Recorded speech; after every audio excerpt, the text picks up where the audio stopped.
ಅಂದರೆ ಇದು ಬಹಳ ಒಂದು ಬೇಸಿಕ್ ಅಂತ ಹೇಳ್ತೀವಲ್ಲ, ಬಹಳ ಬೇಸಿಕ್ ಇದು.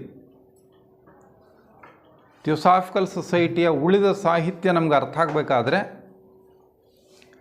ಈ ಮನುಷ್ಯನ ಸ್ವರೂಪವನ್ನು ನಾವು ಮೊದಲು ಚೆನ್ನಾಗಿ ಅರ್ಥ ಮಾಡಿಕೊಳ್ಬೇಕು.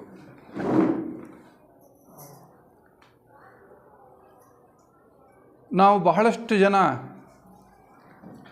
ಸಾಕಷ್ಟು ಡಿಗ್ರಿಗಳನ್ನ ತೆಗೆದುಕೊಂಡಿರ್ಬೋದು, ಸಾಕಷ್ಟು ಲೌಕಿಕ ಜ್ಞಾನವನ್ನು ನಾವು ಪಡೆದುಕೊಂಡಿರ್ಬೋದು. ಆದರೆ ಒಬ್ಬ ಮಹಾನುಭಾವರು ತುಂಬ ಚೆನ್ನಾಗಿ ಹೇಳ್ತಾರೆ, it's very easy to meet everybody outside, but it is very difficult to meet ourselves inside. ನನಗೆಲ್ಲ ಗೊತ್ತು, ಹೊರಗಡೆ ಎಲ್ಲ ವಿಷಯ ಗೊತ್ತು, ಎಲ್ಲ ಜನರು ಗೊತ್ತು, ಮಿನಿಸ್ಟ್ರು ಗೊತ್ತು, CM ಗೊತ್ತು, ಕೊನೆಗೆ PM ಗೊತ್ತು, ಎಲ್ಲ ಗೊತ್ತು, ಎಲ್ಲ ಪರಿಚಯ ಆಗಿದೆ. ಸಾಕಷ್ಟು 4-6 ಡಿಗ್ರಿಗಳು ತಗೊಂಡಿದ್ದೀವಿ, ಸಾಕಷ್ಟು ಜ್ಞಾನ ಇದೆ, ವಿಚಾರ ಇದೆ. ಹೌದು, it is very easy to meet everybody outside, but it is very difficult to meet ourselves inside. ಇಷ್ಟೆಲ್ಲ ಹೊರಗಿನ ವಿದ್ಯಮಾನಗಳನ್ನು, ಹೊರಗಿನ ವಿಷಯಗಳನ್ನ ತಿಳಿದುಕೊಂಡಿರ್ತಕ್ಕಂಥ ಓ ಮನುಷ್ಯ, you are strange for yourself. You are strange for yourself. ಇಷ್ಟೆಲ್ಲ ತಿಳಿದುಕೊಂಡಿದ್ದೀಯಲ್ಲ ನೀನು, ಆದರೆ ನಿನಗೆ ನೀನು ಏನಾಗಿದ್ದೀಯಾ? ಅಪರಿಚಿತ, strange. You are strange for yourself. ನಿನಗೆ ನೀನೇನು ಅಂತ ಗೊತ್ತಿದೆಯಾ ಅಂದರೆ ಅಲ್ಲಿ ನಾವು ಏನಾಗಿದ್ದೀವಿ? ಝೀರೋ ಆಗಿಬಿಡ್ತೀವಿ, ಶೂನ್ಯ ಆಗಿಬಿಡ್ತೀವಿ. ಅದಕ್ಕೆ ಮೊದಲು ಅಧ್ಯಾತ್ಮದ ಮುಖ್ಯವಾದ ಉದ್ದೇಶವೇ ಮ್ಯಾನ್ ನೋ ದೈ ಸೆಲ್ಫ್. ಮ್ಯಾನ್ ನೋ ದೈ ಸೆಲ್ಫ್. ಅಧ್ಯಾತ್ಮದ ಮುಖ್ಯ ಗುರಿ ಅಥವಾ ಮುಖ್ಯ ಉದ್ದೇಶ ಯಾರನ್ನ ತಿಳಿಯೋದು? ಯಾರನ್ನ ತಿಳಿಯೋದು? ಮೊದಲೇ ಪ್ರಾರಂಭದಲ್ಲಿ ಪ್ರಾರ್ಥನೆ ಹಾಡಿದರು ನಮ್ಮ ಸೋದರಿಯರು. ಪ್ರಾರ್ಥನೆ ಮೊದಲಿಗೆ ಹಾಡಿದ್ರು, ನಿಂದೆ ನೀನು ತಿಳಿದಿಲ್ಲ ಅಂತ. ಅದಕ್ಕೆ ನಮ್ಮ ಕಾನ್ಸ್ಟಿಟ್ಯೂಷನ್, ನಾವು ಹೊರಗಿನ ಕಾನ್ಸ್ಟಿಟ್ಯೂಷನ್ ಸ್ವಲ್ಪ ತಿಳ್ಕೊಂಡಿರ್ಬೋದು, ಆದರೆ ನಮ್ಮ ಕಾನ್ಸ್ಟಿಟ್ಯೂಷನ್ ಇದೆಯಲ್ಲ, ಮನುಷ್ಯನ ಸ್ವರೂಪ ಅಥವಾ ಮಾನವನ ಸ್ವರೂಪ, ಅದನ್ನೆಷ್ಟು ತಿಳ್ಕೊಂಡಿದ್ದೀವಿ? ತಿಳ್ಕೊಳ್ಳೋ ಗೋಜಿಗೆ ಹೋಗೇ ಇಲ್ಲ ನಾವು ಅಂತ. ಈ ಹಿನ್ನೆಲೆಯಲ್ಲಿ ಮನುಷ್ಯನ ಇಡೀ ಸ್ವರೂಪವನ್ನು 3 ಭಾಗ ಮಾಡಿಕೊಳ್ಬಹುದು. 3 ಭಾಗನ ಮಾಡಬಹುದು. ಯಾವುದು ಆ 3 ಭಾಗ ಅಂದರೆ, ಮೊದಲೇ ಈಗ ನಮಗೆಲ್ಲ ಚಿರಪರಿಚಿತವಾಗಿರ್ತಕ್ಕಂಥ ಒಂದು ಭಾಗ, ಅದನ್ನು ದೇಹಾತ್ಮ ಅಂತ ಕರಿತೀವಿ ನಾವು. ನೋಡಿ, physical body, astral body and mental body ಅಂತೀವಿ. ಸ್ಥೂಲ ದೇಹ, ಭಾವನಾಮಯ ಕೋಶ ಮತ್ತು ಕೆಳಮನಸ್ಸು ಅಂತ ಕರಿತೀವಿ. ಈ 3 ಸೇರಿದ್ದನ್ನು ನಾವೇನು ಕರಿತೀವಿ ಅಂದರೆ ದೇಹಾತ್ಮ, ಪರ್ಸನ್ಯಾಲಿಟಿ ಅಂತ ಕರಿತೀವಿ. ಪರ್ಸನ್ಯಾಲಿಟಿ. ಈಗ ನಾವೆಲ್ಲ ಕೆಲಸ ಮಾಡ್ತಾ ಇರೋದು ಈ 3 ಮಟ್ಟಗಳಲ್ಲಿ, ಈ 3 ಆಯಾಮದಲ್ಲಿ ಕೆಲಸ ಮಾಡ್ತಾಯಿದ್ದೀವಿ. ದೇಹ ಬಳಸ್ತೀವಿ, ಭಾವನೆಗಳನ್ನ ಬಳಸ್ತೀವಿ, ಯೋಚನೆಗಳನ್ನ ಬಳಸ್ತೀವಿ. ಈ 3ಅನ್ನು ಬಳಸ್ಕೊಳ್ತಾ ಇದ್ದೀವಿ. ಈ 3ಅನ್ನು ಯಾವಾಗಲೂ ನಾವು ಬಳಸ್ತಾ ಇದ್ದೇವೆ. ಇದಿಷ್ಟು ಸೇರಿದ್ದು ಒಂದು ಮಟ್ಟ. ಇದನ್ನು ನಾವು ದೇಹಾತ್ಮ ಅಂತ ಕರಿತೀವಿ. ಇದರ ಮುಂದಿನದನ್ನು ಅಥವಾ ಇದರ ಮೇಲಿನದನ್ನು ಅಂತನಾದರೂ ಅರ್ಥ ಮಾಡ್ಕೊಳ್ಳೋಣ. ಮೇಲೆ ಕೆಳಗೇನೋ ಸುಮ್ಮನೆ ಮೇಲೆ ಕೆಳಗೆ ಅಲ್ಲ, ಎಲ್ಲ ದೇ ಆರ್ ಆಲ್ ಇಂಟರ್ಲಿಂಕ್ಡ್, ಒಂದರ ಜೊತೆಯಲ್ಲೊಂದು ಸೇರಿಕೊಂಡಿದ್ದಾವೆ. ಸೂಕ್ಷ್ಮತೆಯ ದೃಷ್ಟಿಯಿಂದ ಮಾತನಾಡ್ತಾ ಇರೋದ್ರಿಂದ ಮೇಲಿಂದು ಅಂತ ಹೇಳ್ಬೋದು. ಸೊ ಇದರ ಮೇಲಕ್ಕೆ ಹೋದರೆ ಶುದ್ಧ ಮನಸ್ಸು, ಬುದ್ಧಿತತ್ವ ಮತ್ತು ಆತ್ಮ, ಈ ಮೂರು ಸೇರಿದ ಒಂದು ಆಯಾಮ ಇದೆ, ಒಂದು ಮಟ್ಟ ಇದೆ. ಈ ಮಟ್ಟವನ್ನು ನಾವು ಜೀವಾತ್ಮ ಅಂತ ಕರಿತೀವಿ. ಜೀವಾತ್ಮ ಅಥವಾ ಅದನ್ನು ಅಂತರಾತ್ಮ ಅಥವಾ ಅದನ್ನು ವ್ಯಕ್ತಿ ಆತ್ಮ ಅಥವಾ ಹೈಯರ್ ಸೆಲ್ಫ್, ಇದರಲ್ಲಿ ಯಾವುದು ಕರೆದ್ರೂ ಒಂದೇ. ಇದು ಒಂದು ಮಟ್ಟ. ಶುದ್ಧ ಮನಸ್ಸು, ಬುದ್ಧಿತತ್ವ ಮತ್ತು ಆತ್ಮತತ್ವ, ಈ ಮೂರು ಸೇರಿದ್ದು ಒಂದು ಮಟ್ಟ. ಇದನ್ನು ಜೀವಾತ್ಮ, ಅಂತರಾತ್ಮ, ವ್ಯಕ್ತಿ ಆತ್ಮ, ಹೈಯರ್ ಸೆಲ್ಫ್ ಅಂತ ಕರಿತೀವಿ. ಇದು ಒಂದು ಮಟ್ಟ. ಇದಕ್ಕಿಂತ ಇನ್ನು ಮೇಲಕ್ಕೆ ಹೋದರೆ ಅದನ್ನು ನಾವು ಪುರುಷಾತ್ಮ ಅಂತ ಕರಿತೀವಿ. ಪುರುಷಾತ್ಮ ಈ ಎರಡಿದೆಯಲ್ಲ, ದೇಹಾತ್ಮ ಮತ್ತು ಈ ಅಂತರಾತ್ಮ, ಇದರ ಮೂಲ ಪುರುಷಾತ್ಮ ಅಂತ ಹೇಳಿ. ಇದಿಷ್ಟು ಸೇರಿದ್ದು ನಮ್ಮ ವ್ಯಕ್ತಿತ್ವ, ನಮ್ಮ ಒಂದು ಸಂರಚನೆ ಅಥವಾ ನಮ್ಮ ಒಂದು ಕಾನ್ಸ್ಟಿಟ್ಯೂಷನ್. ಇದು ಮಾನವನ ಸಂವಿಧಾನ, ಇದು ಮಾನವನ ಸ್ವರೂಪ.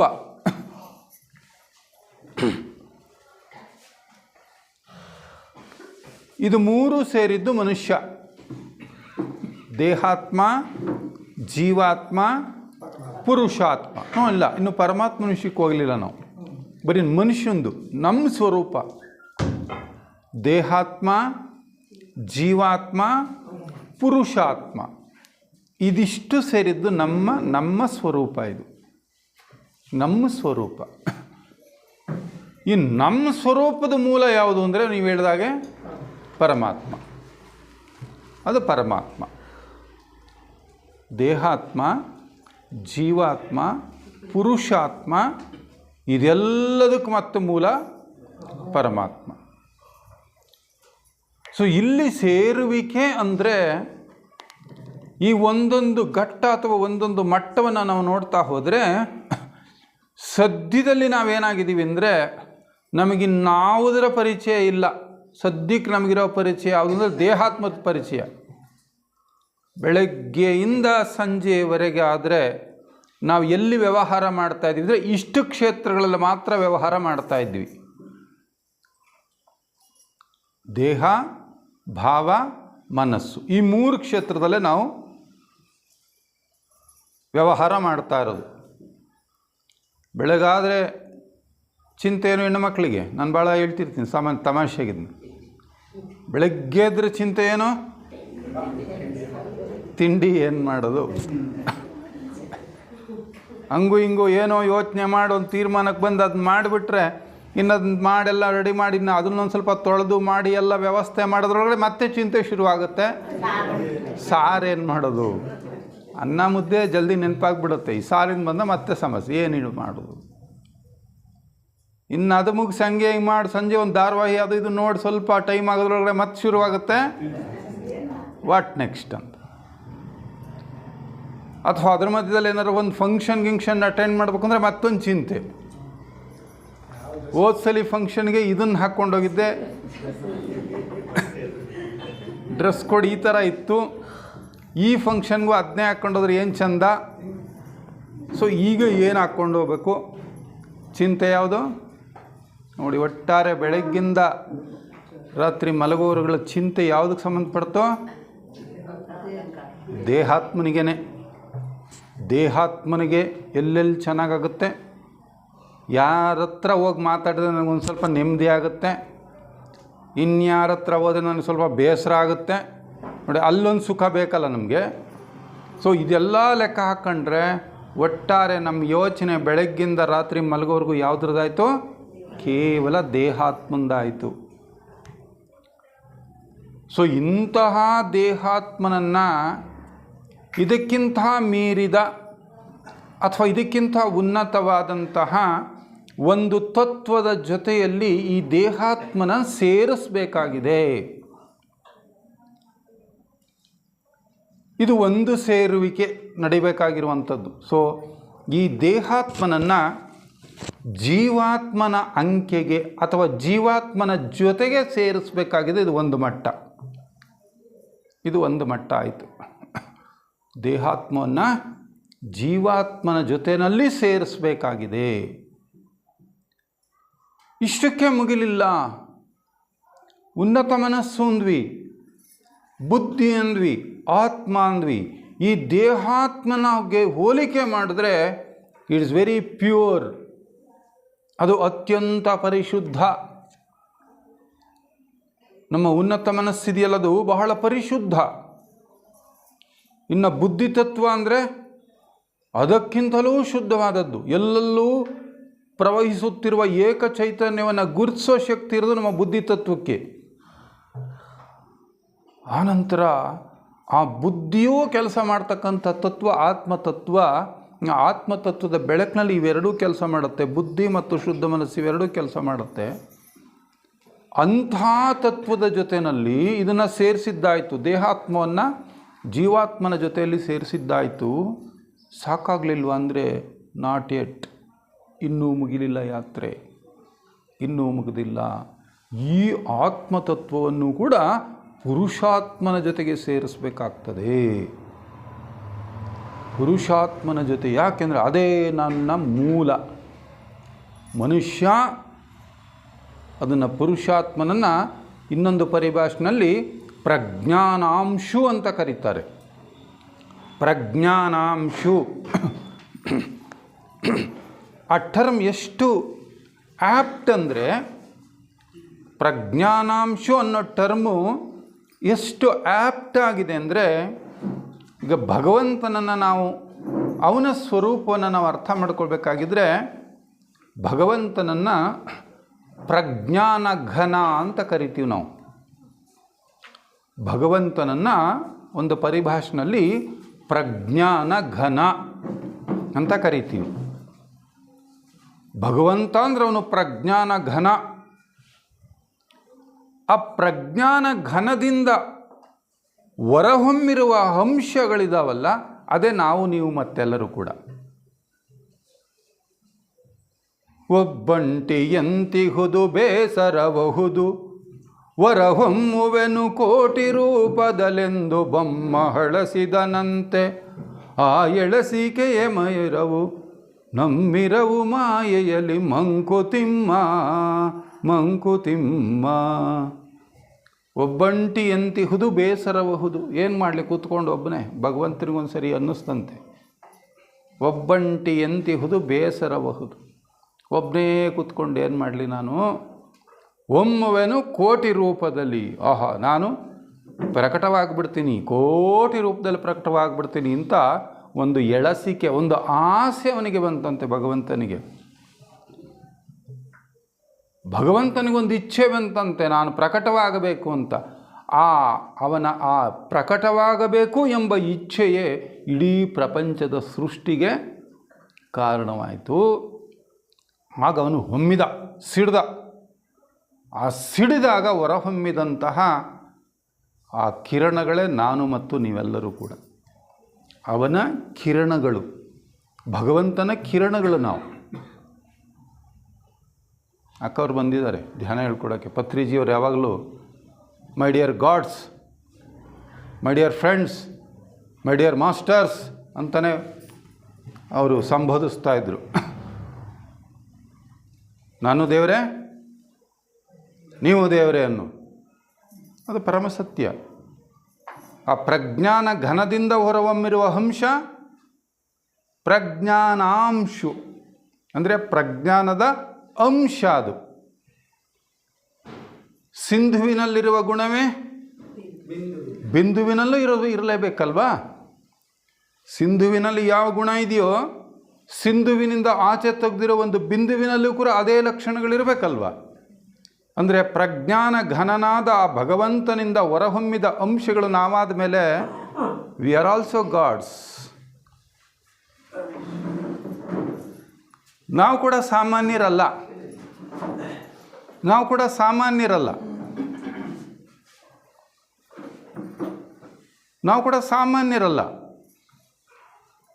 V are also gods. ಅದಕ್ಕೆ ಆ ಪ್ರಜ್ಞಾನ ಘನದಿಂದ ಹೊರಹೊಮ್ಮಿರುವ ಅಂಶ ಪ್ರಜ್ಞಾನಾಂಶು. ಸೊ ಈ ಎರಡನೇ ಘಟ್ಟದಲ್ಲಿ ದೇಹಾತ್ಮ ಜೀವಾತ್ಮನ ಅಂಕೆಗೆ ಸೇರಬೇಕು. ಜೀವಾತ್ಮ ಪ್ರಜ್ಞಾನಾಂಶುವಿನ ಅಥವಾ ಪುರುಷಾತ್ಮನ ಅಂಕೆಗೆ ಒಳಪಡಬೇಕು. ಇದು ಮತ್ತೊಂದು ಸೇರುವಿಕೆ.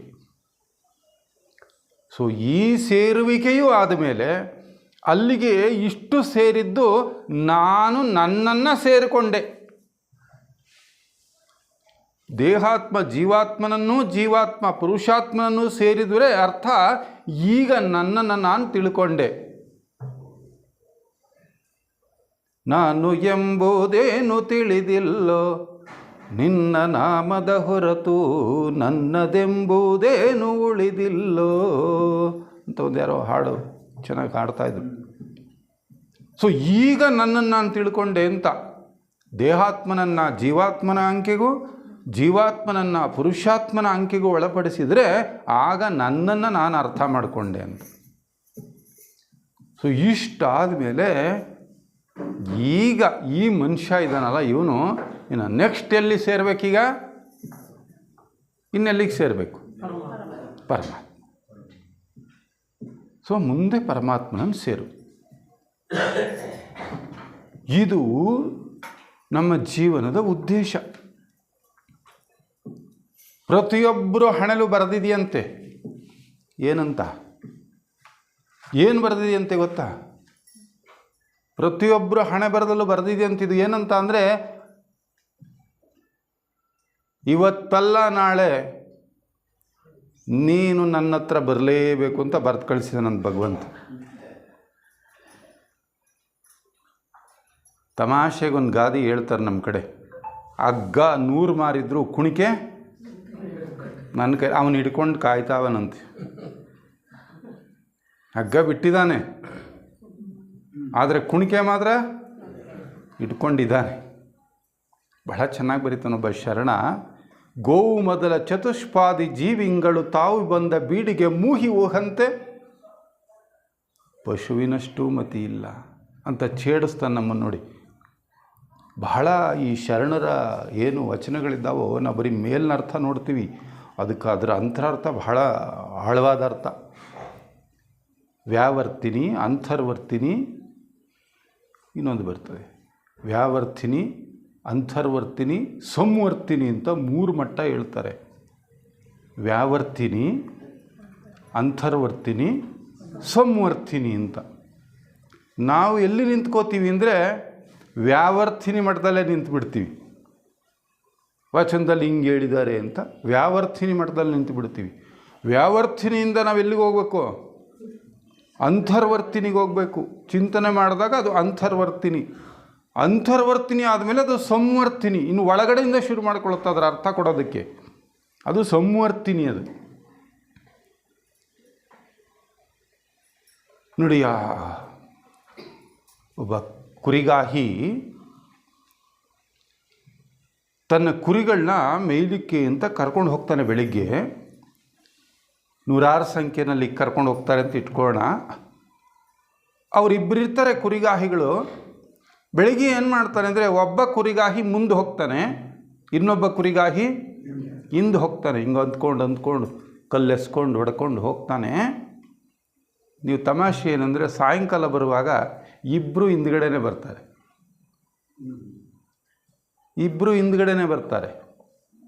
ಈ ಕಡೆಯಿಂದ ಒಬ್ಬ ಮುಂದೆ ಹಿಂದೆ ಇದ್ದರೆ ಆ ಕಡೆಯಿಂದ ಇಬ್ಬರು ಹಿಂದೆ ಬರ್ತಾರೆ. ಯಾಕೆ ಅಂದರೆ, ಗೋವು ಮೊದಲು ಚತುಷ್ಪಾದಿ ಜೀವಿಂಗಳು ತಾವು ಬಂದ ಬೀಡಿಗೆ ಮೂಹಿ ಓಹಂತೆ. ಎಲ್ಲರ ಮನೆ ದನಗಳು ತಗೊಂಡೋಗಿ ಅಲ್ಲಿ ಊರು ಮುಂದಕ್ಕೆ ಒಡೆದು ಬಂದರು. ಅವರ ಮನೆ ದನಗಳು ಬೆಳಿಗ್ಗೆ ಹೊಡ್ಕೊಂಡೋಗಿ ಅಲ್ಲಿ ಒಂದು ಕಡೆ ಅಸೆಂಬಲ್ ಮಾಡಿ ಬಿಟ್ಟು ಬಂದರು. ಸಾಯಂಕಾಲ ಅವ್ನು ಹೊಡ್ಕೊಂಡು ಬಂದಾಗ ಅಲ್ಲೆಲ್ಲ ಅಸೆಂಬಲ್ ಪ್ರಶ್ನೆ ಇಲ್ಲ. ಅವು ಅವ್ರವ್ರ ಬೀಡಿಗೆ ಅವು ಪಾಡಿಗೆ ಅವು ನಮ್ಮ ಮನೆ ದನ ನಮ್ಮ ಮನೆಗೆ ಬರ್ತವೆ, ಪಕ್ಕದ ಮನೆಯವ್ರ ದನ ಅವ್ರ ಮನೆಗೆ ಕೊಟ್ಟಿಗೆ, ಅವ್ರ ಮನೆಗೆ ಕೊಟ್ಟಿಗೆ. ಹೆಂಗೆ ಓದುವವು? ತಾವು ಬಂದ ಬೀಡಿಗೆ ಮೂಹಿ ಓಹಂತೆ. ಯಾವ ಬೀಡಿನಿಂದ ಬಂದಿದ್ವೋ, ಯಾವ ಕೊಟ್ಟಿಗೆಯಿಂದ ಬಂದಿದ್ವೋ ಆ ಕೊಟ್ಟಿಗೆಗೆ ಮೂಸ್ಕೊಂಡು ಅವ್ರವ್ರ ಮನೆ ದನ ಅವ್ರವ್ರ ಕೊಟ್ಟಿಗೆಗೆ ಹೋಗ್ತವೆ. ನಮ್ಮ ಮನೆ ದನ ಅವ್ರ ಮನೆಗೆ ಹೋಗಲಿಲ್ಲ, ಅವ್ರ ಮನೆ ದನ ನಮ್ಮ ಮನೆಗೆ ಬರಲಿಲ್ಲ. ಪಶುವಿನಷ್ಟು ಮತಿ ಇಲ್ಲ. ಅಯ್ಯೋ ಮನುಷ್ಯ, ನೀನು ನಿನ್ನ ಬೀಡು ತಿಳ್ಕೊಂಡೇ ಇಲ್ವಲ್ಲೋ. ನಮ್ಮನ್ನು ಮೇಲಿಂತ ಬಿಟ್ಟನಂತ ಭಗವಂತ. ಮರ್ತ್ಯ ಲೋಕವೆಂಬುದು ಕರ್ತಾರನ ಕಮ್ಮಟವಯ್ಯ. ಇಲ್ಲಿ ಒಂದು ಸ್ವಲ್ಪ ಬುದ್ಧಿ ಕಲ್ತ್ಕೊಂಡೆಲ್ಲ ಬೆಳವಣಿಗೆ ಆಗಿ ಬಾ ಅಂತ ಇಲ್ಲಿ ಕಳಿಸಿದ್ನಂತೆ ಮರ್ತಿಕ್ಕೆ. ನಾವಿಲ್ಲೊಳ್ಳೆ ಮೇವು ಸಿಕ್ತಲ್ಲ, ಇಲ್ಲೇ ಮೇವು ತಿಂದ್ಕೊಂಡು ನಮಗೆ ರಾತ್ರಿ ಆಗುತ್ತಂತ ಗೊತ್ತಾಗ್ತಿಲ್ಲ. ನೋಡಿ, ಅವು ಸಾಯಂಕಾಲ ಆತಂದರೆ ನಿಲ್ಲಲ್ಲ. ದನಗಳು ಹೊಟ್ಟೆ ತುಂಬಿಟ್ಮೇಲೆ ಸಾಯಂಕಾಲ ಹೊರಡ್ತಾ ಇರ್ತಾವೆ ಮನೆ ಕಡೆಗೆ. ನಮ್ಗೆ ಯಾವಾಗಲಾರು ಸಾಕು ಇನ್ನಂತ ಅನ್ಸೈತಾ? ನಮಗೆ ಸಾಕಾಗಿತ್ತ ಮೇವು? ಇನ್ನೂ ಬೇಕು, ಮೇಯ್ದಷ್ಟು ಬೇಕು, ಮೇಯ್ತಾನೆ ಇದ್ದೀವಿ. ಅದಕ್ಕೆ ಅವನು ಬರಿತಾನೆ, ಪಶುವಿನಷ್ಟು ಮತಿ ಇಲ್ಲ. ಕೊನೆಗೆ ನಾವೆಲ್ಲಿ ಸೇರಬೇಕು? ಇದು ಸೇರುವಿಕೆ. ಯೋಗ ಅಂದರೆ ದೇಹಾತ್ಮವನ್ನು ಜೀವಾತ್ಮನ ಅಂಕೆಗೂ, ಜೀವಾತ್ಮನನ್ನು ಪುರುಷಾತ್ಮನ ಅಂಕೆಗೂ ಒಳಪಡಿಸಿ ನಂತರ ಪುರುಷಾತ್ಮನ ಪರಮಾತ್ಮನಿಗೆ ತಗೊಂಡಾಗ ಸೇರಿಸ್ಬಿಟ್ರೆ ಅಲ್ಲಿಗೆ ನಮ್ಮ ಜರ್ನಿ ಮುಗೀತು. ಇದಾಗಲೇಬೇಕು. ಇದು ನಿಮ್ಮೆಲ್ಲರ ಹಣೆ ಬರಹ ಅಂತಾರೆ. ಅಯ್ಯೋ ನನ್ನ ಹಣೆ ಬರವೇ ಇದು ಕಣ್ರಿ ಅಂತೀವಲ್ಲ. Not at all. ಬಿಡ್ಬಿಡ್ಬೇಕು ನಾವು ಅದನ್ನು ನಿನ್ನ ಮುಂದೆ. ಅಯ್ಯೋ ನನ್ನ ಹಣೆ ಬರ ಏನೂ ಇಲ್ಲ, ಎಲ್ಲರ ಹಣೆ ಬರ ಚೆನ್ನಾಗೇ. ಭಗವಂತ ಬರೆದು ಕಳಿಸ್ಬಿಟ್ಟೇನಂತೆ, ನೀವು ನನ್ನ ಹತ್ರ ಬರಲೇಬೇಕು, ನನ್ನನ್ನು ಸೇರಲೇಬೇಕು, ಸೇರ್ತೀರಾ ಅಂತ. ಇಂಥದ್ದು ಹಣೆ ಬರ ನಮ್ದಿರೋದು, ನಮ್ದೆಲ್ಲರದು. ಅದಕ್ಕಾಗಿ ಈ ಸೇರುವಿಕೆ ಅಂದರೆ ಇದಾಗಬೇಕಾಗಿದ್ರೆ ಅದಕ್ಕೆ ಮತ್ತೆ ಇನ್ನೊಂದು ಕಡೆ ಹೇಳ್ತಾರೆ ನಮಗೆ. ಏನು ಹೇಳ್ತಾರೆ? ಗುರುವಿನ ಗುಲಾಮನಾಗುವ ತನಕ ದೊರೆಯದಣ್ಣ ಮುಕುತಿ. ನೋಡಿ, ಎಲ್ಲಿ ತಾನು ನಿಲ್ಲಿಸಿರು? ಗುರುವಿನ ಗುಲಾಮನಾಗುವ ತನಕ ದೊರೆಯದಣ್ಣ ಮುಕುತಿ. ಪರಿಪರಿ ಶಾಸ್ತ್ರವನ್ನು ಓದಿದರೇನು, ನೂರಾರು ಪುರಾಣ ಕೇಳಿದರೇನು. ಯಾವುದು ಬೇಕು ಅದಕ್ಕೆ? ಈ ಗುರುಗಳನ್ನು ಸೇರೋ ದಾರಿ ಅಂದರೂ ಒಂದೇ, ಯೋಗ ಪಥ ಅಂದರೂ ಒಂದೇ. ಇದನ್ನು ನಡೆದು ನಾವು ಗುರುಗಳ ಸಂಪರ್ಕಕ್ಕೆ ಬಂದು ಕೊನೆಗೆ ನಾವೆಲ್ಲಿ ಹೋಗಬೇಕೋ ಭಗವಂತನನ್ನು ಸೇರಬೇಕಾಗ್ತದೆ. ಅದಕ್ಕೆ ಪ್ರಶ್ನೆ ಹಾಕಿ ಕೈ ಬಿಟ್ಟಿದ್ದಾರೆ ಭಾಳ ಬುದ್ಧಿವಂತರು. ಅವರು ಅದಕ್ಕೆ ಎಲೆಕ್ಷನ್ ಆಗೋಣ ಅಂತ ಕರೆಯೋದವ್ರು. ನಿನ್ನೂ ರಿಟೈರ್ಡ್ ಆಗಿ 10 ವರ್ಷ 20 ವರ್ಷ ಆದರೂ ಯೋಗ ಪಥ ಅನ್ನಬಹುದೇ. ಮತ್ತು ಗುರುಗಳು ಸೇರಿದ ಮೇಲೆ ಗುರುಗಳ ಕೆಲಸ ಏನು? ಗುರುಗಳು ನಮ್ಮನ್ನೆಲ್ಲಿ ಸೇರಿಸ್ತಾರವರು? ನಮ್ದು ಹೆಂಗೊಂದು ಕರ್ಮ ಇದೆಯೋ ಗುರುಗಳದೊಂದು ಕರ್ಮ ಇದೆ. ಗುರುಗಳ ಕರ್ಮ ಏನು? ನಮ್ಮನ್ನು ರೆಡಿ ಮಾಡಿ ಆ ಕಡೆಗೆ ಸೇರಿಸೋದು ಅವ್ರ ಕರ್ಮ. ಹಾಗಾಗಿ ನನ್ನ ಕರ್ಮ ನಾನು ಸರಿಯಾಗಿ ಮಾಡಿದೆ ಅಂದರೆ ಗುರುಗಳ ಕರ್ಮನ ಅವ್ರವ್ರು ಮಾಡ್ತಾರೆ. ಸೊ ಅದನ್ನು ಯೋಗ ಪಥ ಅನ್ನಬಹುದೇ? ನೀವು ಯೋಚನೆ ಮಾಡಿ, ಅದನ್ನು ನೀವೇ ಯೋಚನೆ ಮಾಡಿ ಅಂತ ಹೇಳ್ತಾ, ಇಂಥ ಒಂದು ಸೇರುವಿಕೆ ಇದೆಯಲ್ಲ, ಅದು ಈ ಇನ್ನು ಹೊರಗಿನ ಎಲ್ಲ ಸೇರುವಿಕೆಗಳಿಗಿಂತ ಬಹಳ ಅತ್ಯಂತ ಮಿಗಿಲಾದದ್ದು. ಆ ಸೇರುವಿಕೆ ನಮ್ಮಲ್ಲಿ ತಹತಃ ಆಗ್ತಾ ಇರಬೇಕು ಯಾವತ್ತೂ ಕೂಡ. ಸಾಕಾಗಿದೆ ಎಲ್ಲಿವರೆಗೂ ಇನ್ನೂ ಇದು.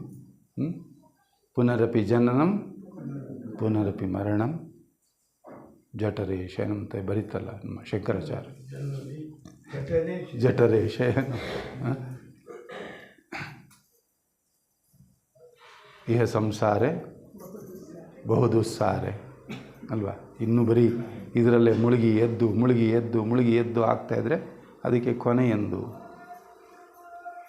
ಅದಕ್ಕೇ ನಮ್ಮ ಜೀವನದ ಉದ್ದೇಶ ಏನು, ನಮ್ಮ ಗುರಿ ಏನು ಅಂತ ಅರ್ಥ ಮಾಡ್ಕೊಳ್ಳೋದ್ರ ಕಡೆಗೆ ನಾವು ಸ್ವಲ್ಪ ಗಮನನ ವಹಿಸಬೇಕಾಗ್ತದೆ ಅಂತ ಹೇಳ್ತಾ, ಈ ವಿಚಾರದ ಬಗ್ಗೆ ಸಾಕಷ್ಟು ತಮಗೆ ಸಿಕ್ಕ ಬಿಡು ಮಾಡ್ಕೋತಾರೆ. ಪಾಪ ಬಿಡು ಸಿಗಲ್ಲ ಅವರಿಗೆ, ಅದರಲ್ಲೇ ಬಿಡು ಮಾಡಿಕೊಂಡು ಅವರು ಎವರ್ ರೆಡಿ ನಾಗಣ್ಣ ಅನ್ನೋದು. ಒಂದು ಕಡೆ ಎಲೆಕ್ಷನ್ ನಾಗಣ್ಣ, ಇನ್ನೊಂದು ಕಡೆ ಎವರ್ ರೆಡಿ ನಾಗಣ್ಣ.